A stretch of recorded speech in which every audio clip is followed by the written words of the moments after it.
ಯಾವುದಣ್ಣ? ಅಬ್ಬೂರು. ಅಬ್ಬೂರು. ಎಷ್ಟನೇ ಸೋಲು? ಮೂರನೇ ಸೋಲ. ಓಕೆ, ಚೆನ್ನಾಗಿದೆ ಕರು. ಮುಂದಿನ ಸ್ಪರ್ಧೆ ಓರಿ ಹೊಸ ಕರುಗಳು ಎಲ್ಲ ಓರಿ ಇರಬೇಕು. ಮಾರಾಟಕ್ಕೂ ಇದೆಯಾ? ಎಷ್ಟು ಹೇಳ್ತೀರಾ? 2.25. 2.25. ಹಸು ಕರು 2. ಆಯ್ಕೆ ಇರ್ತದೆ. ಎಲ್ಲರೂ ಬಂದು ಆ ಪಾರ್ಕಲ್ಲಿ ಓರಿ ಇರಬೇಕು ಅಂತ ಹೇಳ್ತಾ ನಮ್ಮಲ್ಲಿ ಮನವಿ ಮಾಡ್ತೇನೆ. ನೆಕ್ಸ್ಟ್ ಓರಿ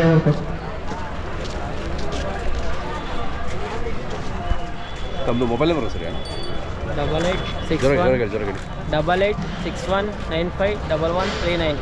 ತಮ್ಮ ಹೆಸರು? ಚಂದನ್ ಅಂತ. ಊರು? ನಾವಿಲ್ಲೇ ಕಣ್ವ ಪಕ್ಕ ಅಬ್ಬೂರು. ಹಾಂ ಹಾಂ.